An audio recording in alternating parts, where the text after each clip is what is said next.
Thank you to Kenzie Bruce for his incredibly generous support on Patreon. Up against Animar this time, and yeah, doing better with the mana than we did last game. Tranquil Thicket can cycle. We've got a means of filling up our graveyard with lands if we want to. Greater Good can draw us cards, so we'll try it. Birds of Paradise on turn 1 means we might see a turn 2 Animar. So just drop a forest, and I think we're okay to get down the Sylvan Safekeeper here because I think curving out is going to matter this game against Animar. Alright, our opponent had a Gaia's Cradle, so yeah, struggling on the mana apparently, or they had to mulligan down quite a ways. They're down to 1 card in hand. If we can blow up this Sylvan Library, I'll absolutely do it. Alright, getting to a Gaia's Cradle of our own, so yeah, might as well throw that out. Play the 3 visits, and then we're just holding up the Tranquil Thicket here, I think. We'll cycle that away, get a land in the bin. We need 4 in the bin to meld our commander. Swing in with Sylvan Safekeeper against a 0-1. So I dare say that they are going to fill their hand up with the Sylvan Library here, draw an extra 2 cards. And yep, go down to 31, so managing to make the mountain, and now seeing Animar, Soul of the Elements.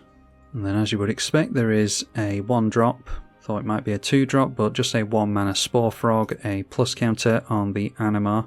So we'll cycle the Tranquil Thicket, trade it out for another card. That is Green Sleeves, Marrow Sorcerer, which is really good with the Gaia's Cradle, of course. Can't play it next turn, unfortunately.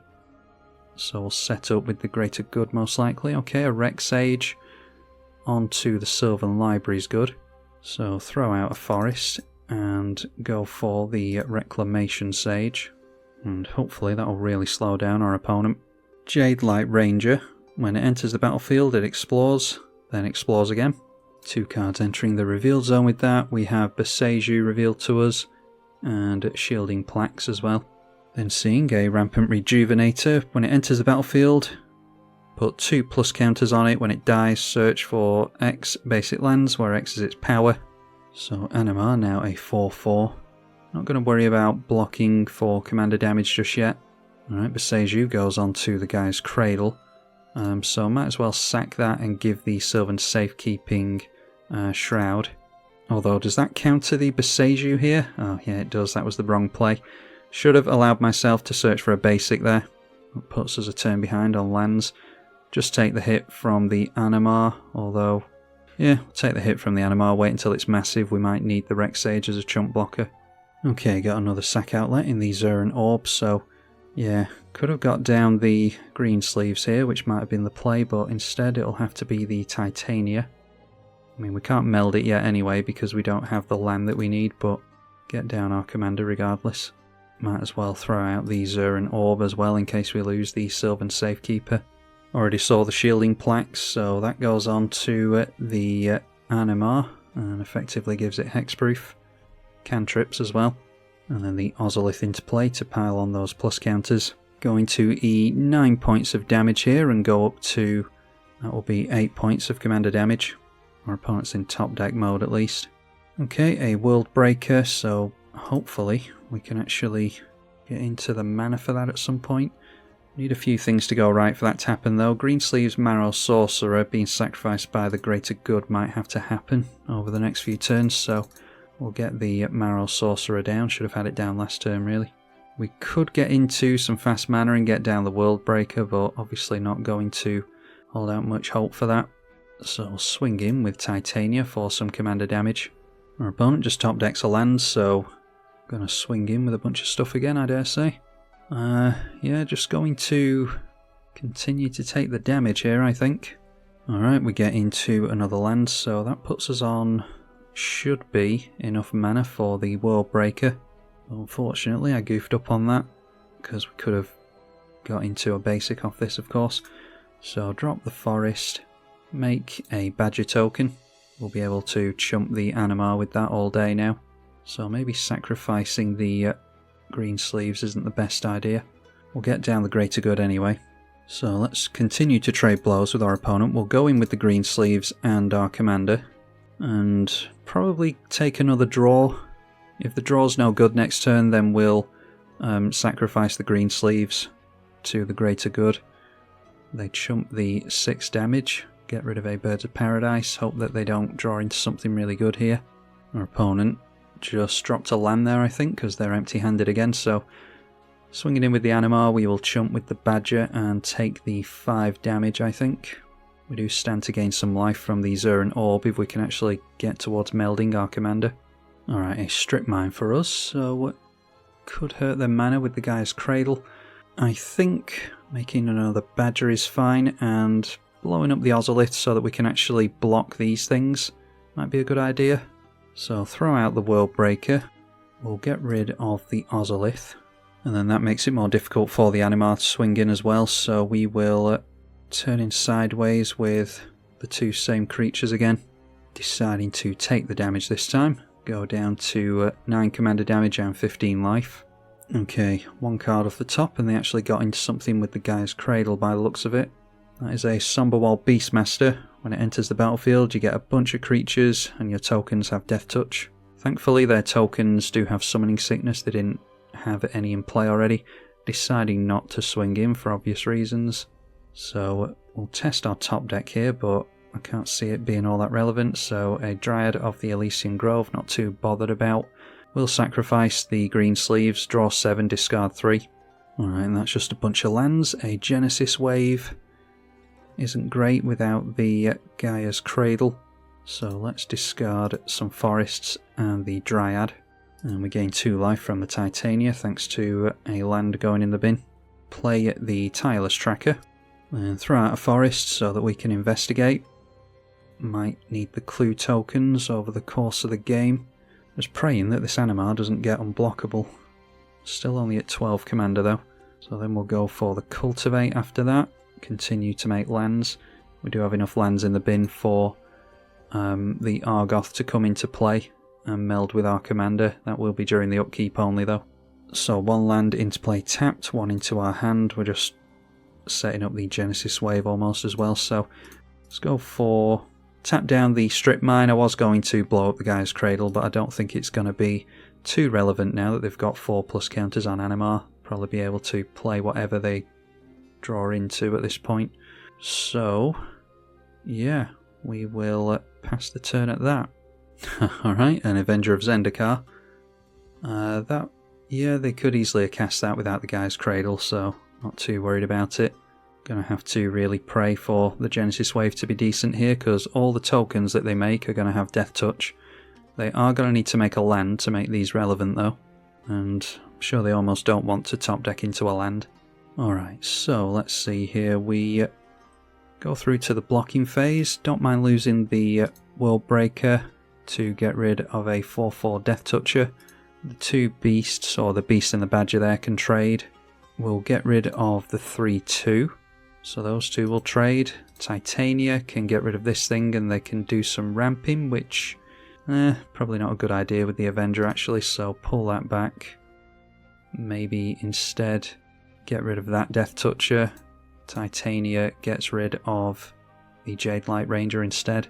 And then we take 6 commander and 2 from this. Yeah, let's get rid of the Sylvan Safekeeper because we've got the Zerent Orb in play now. Don't think we need to worry too much about spot removal. We want to be able to sink some mana into Sylvan Library if we see some cards on top that we like, so getting rid of some creatures. They deal with our board quite nicely, but we're at 13 life and about to go with the Sylvan Library, I imagine. Only have 5 life left after this if we're not careful. Okay, a Shire is going to make landfall all over the place. Yeah, I'd like to reveal different things with the Genesis Wave, so let's just pay the life on these. So slam down a forest. And then we're just trying our luck here really, so it will be 6 and 7 into X on the Genesis Wave. Not the biggest Genesis Wave, but our Gaia's Cradle has been dealt with here. So our opponent has no cards in hand. That is Azusa. We've got a bunch of lands coming into play here. Yeah, that's not great to be honest. Yeah, that's 3 lands and Azusa and the Commander's Plate. Commander's Plate won't help us against our opponent's board here. So Tireless Tracker getting triggered a bunch of times. Maybe World Breaker. I don't think we can afford, can we? Yeah, if our opponent gets a land next turn, they're going wide on us. So let's throw out the Windswept Heath. We can tap it for mana thanks to the Yavimaya. And probably just getting out a Shire is our best bet, because we can sack it to the greater good and get some card draw from that. Unfortunately, we have to take 2 life to the Ancient Tomb to do it.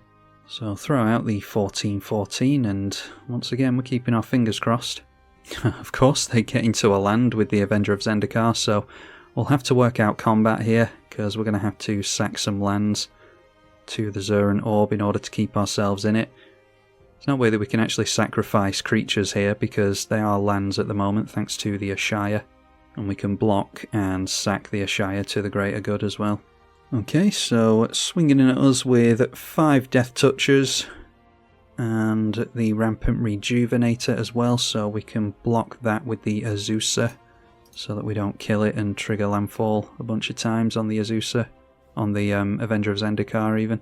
So we're due to take 4 damage here, but we can negate 2 of that from the Azusa, and sacrificing another land will be fine as well. So let's declare blocks at that, sacrifice the Azusa to the Zuran Orb. We gain 2 life from Titania and 2 life from the Zuran Orb, so that puts us at 7. We're taking 4, so we can survive that. Let's just crack the Ashaya with the greater good, and that dies as well, which triggers the Titania, and we go up to 9. Gonna draw a hell of a lot of cards here, and we have to discard 3, so get rid of Wooded Foothills, the Ash Barrens, and the Verdant Catacombs. Unfortunately, don't have a means of getting down the land we need to meld our commander, not before the next upkeep. I mean, we can do it with the crop rotation, but that doesn't help us quite yet. Right, so I'm assuming that we're not going to get into 3 cards we're desperate for off the top, so I don't think we're going to need to sink any life into Sylvan Library, really. Okay, a Piers Whim searches us up a land. Yavimaya Hollow can be helpful to us, so put the Nature's Law on top, and not particularly bothered about Piers Whim either, I don't think. Okay, so I think the first thing we do here is go for Life from the Loam onto the Gaia's Cradle. Gaia's Cradle, the Ash Barrens, is this a land going into the bin from anywhere? Yeah, from anywhere, so we'll grab the Ash Barrens and grab the Tranquil Thicket as well. Throw out the Gaia's Cradle before I make a land drop somewhere else by accident. Should get down the Lotus Cobra here as well actually, so I'll tap that down for 2 mana.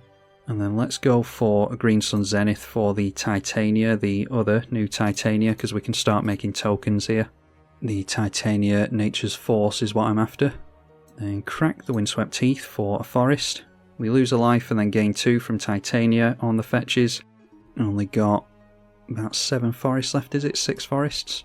Make a Lotus Cobra, trigger, make a Clue token, make a 5/5, which is what I'm trying to, or a 5/3 even, what I'm trying to protect myself with at this point, plus make more mana for the Gaia's Cradle. Do the same again with the Misty Rainforest. Then we can get rid of the Tranquil Thicket. That will gain us some more life and trade it out for something hopefully more useful. Could do the same with the Ash Barrens as well. Okay, and there we are. That is the Argoth, Sanctum of Nature, so getting into a means of additional landfall would be useful. Dryad of the Elysian Grove will do that for us. Obviously the Azusa will as well, so Eternal Witness onto Azusa looks useful. Could have just played the Oracle of Muldaia as well, I suppose. Yeah, actually, getting the Ashaya might be useful. So let's grab Ashaya instead, or Genesis Wave. Genesis Wave is better, isn't it? Tap down the Gaia's Cradle for 7 mana, and get down the Oracle of Muldaia to make an additional land drop. Then we definitely want the Argoth, Sanctum of Nature. We have a forest on top of our library. Might as well play the Springbloom Druid, because it's more mana from the Gaia's Cradle when we eventually decide to untap that, and it's obviously another blocker as well. Plus more elemental tokens means that we can block even better. Gain some life by sacrificing a forest as well. Only 3 forests left in the deck, we need to remember. And then we can play out a Ramunap. Got a Scape Shift on top now as well to get a bunch of landfall and gain a bunch of life and all the rest of it. Best untap the Gaia's Cradle now before I forget, using the Deserted Temple to do that. So I think holding on to the Beast Within, the Beseju, and the Crop Rotation, the Ash Barrens, there's a few things we can do at instant speed. Yeah, I think we're best just doing that here, so pretty sure we've got enough blockers, we've got enough means of gaining life, so we shall leave it there. And we'll get a bunch of lands back out of the bin next turn, hopefully, when we meld our commander, so we can discard some lands to hand size. Go back up to 17 thanks to discarding 3 lands there. Alright, and they top deck into another land for the Avenger of Zendikar. I don't think we're anywhere near as worried about that anymore. It's probably one of the better plays that we could have hoped for. Ah, that's a shame, and they decide to scoop before seeing the meld on the Titania Gaea Incarnate there. We were going to draw into the Scape Shift, into the Green Sun Zenith. Yeah, it was just about to get good, but our opponent doesn't fancy facing this down. I don't even know how big it would have been. Yeah, that game wasn't over, but I imagine that we could have... Yeah, that game wasn't over, but I imagine we definitely could have played around anything our opponent did at that point. We'll try once more to get a meld on the go. Titania versus Grenzo this time, and yeah, crop rotation for our land that we need. Sylvan Library on turn 2 is alright, so we keep. Our opponent plays out a tap land. Might as well, for the sake of curving out, go for the crop rotation into the Argoth now. So already have our land in play, ready for our commander. And then Deserted Temple, along with the Gaia's Cradle, is going to do some crazy stuff. We'll throw out the Sylvan Library. Just another tap land for our opponent. I dare say we're going to sink life into the Sylvan Library while we can. Yeah. Boundless Realms, Demolition Field, and the Garrick we will keep. Throw out the Demolition Field, and we'll play out our commander here and see if they've got any removal for it. Our opponent sets up with an Illusionist Bracers, played out a Path of Ancestry. Okay, a Forest, a Woodland Bellower is a means of shuffling the forest away. Yeah, I don't want to go too crazy with the life, so we'll put a Forest on top but keep hold of one. And we might as well throw the Gaia's Cradle into play, because it will tap for mana now. And I think all we can really do is go for the Lightning Greaves. I don't want my opponent to scoop to a Foundation Breaker, so we'll just get that out. And now we can swing in at our opponent for 3 points of damage. Grenzo being played with 2 mana being put into X. And then it's straight round to our turn, so the Eternal Witness can go crop rotation again, maybe? So we'll put the Forest on top of our library, Forest on top of our library, and then we'll go for the Eternal Witness. That can grab the crop rotation back. Maybe go for Nykthos, Shrine to Nyx or something like that. So that can be Forest. Sacrifice one of our forests. We gain 2 life from the Titania. And that is 2 lands in the bin now. Could just go for the Lotus Field, I suppose, to sacrifice 2 lands. Yeah, why not? We'll go for that. Try and get a fast Titania going. So get rid of a forest, get rid of the Demolition Field to that. Gain 2 life again. And yeah, I think we're just going to have to risk our opponent scooping here. We'll go for the Illusionist Bracers with the Foundation Breaker. And now we can't swing in at our opponent because he's got a 4/4, so yeah, only 3 lands in play, but they do stand to make us multiple amounts of mana. And we do of course have the 4 lands in play here in the graveyard, ready for our commander to meld. Not seeing a Bajuka Bog from our opponent, thankfully. We do see Shenanigans though, destroying an artifact, so maybe they've got a means of getting rid of the Titania, swinging in with the Grenzo. We'll just take the 4 commander damage. Okay, the Titania going on the stack. They do get one last chance to get rid of our commander before we get the trigger on the meld. Alright, deciding to give us the Titania Gaea Incarnate, so we are going to get these lands back. They can still point removal at the Titania, of course. Okay, and activating the Grenzo in response to that. And they do have the removal. Meteor Golem goes onto the Gaia. So we're going to get our Argoth back into play here. They did time that wrong. Yeah, the Titania goes back into the command zone. And the Argoth goes back into the bin here, as we see from it being destroyed. So we do get those lands back at least. That could have been a lot worse for us. So drawing into the Nykthos, there's a Windswept Heath. The Hunter's Insight is going to be good to have as well. We can shuffle with Woodland Bellower, so put the Windswept Heath on top. And we'll pay 4 life to keep hold of the Hunter's Insight. So let's go for the Deserted Temple here. Tap down the Lotus Field for 3 green mana, and then untap the Lotus Field with the Deserted Temple. Tap it back down again, that is enough for our Titania to come back out. And then we pass the turn at that. Don't have the lands in the graveyard that we need anymore to meld, so it doesn't look like we'll be getting the big Titania anymore. But yeah, we can do some stuff next turn at least, with our lands becoming untapped. 4/4 Grenzo, dealing 4 points of commander to us again. So we know the top 2 cards of the library, of course. There is a Scapeshift, which we can start doing crazy stuff with, so I think just Boundless Realms to shuffle this stuff away will be alright, so get rid of those. Play the Nykthos, Shrine to Nyx. So we'll get out the Garruk Primal Hunter simply because it gives us more devotion into the Nykthos. Put a Beast token into play with it. And then tap down the Nykthos, Shrine to Nyx. That makes us 8 mana. So we can untap that with the Deserted Temple. This is the land that's currently making us the most mana, unlike Gaia's Cradle and the Lotus Field, so untap that one.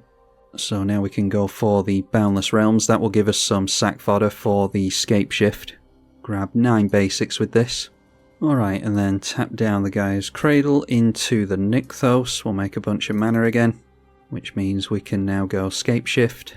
So going to sacrifice the 11 tapped forests here, and hope that we don't see the Bojuka Bog again.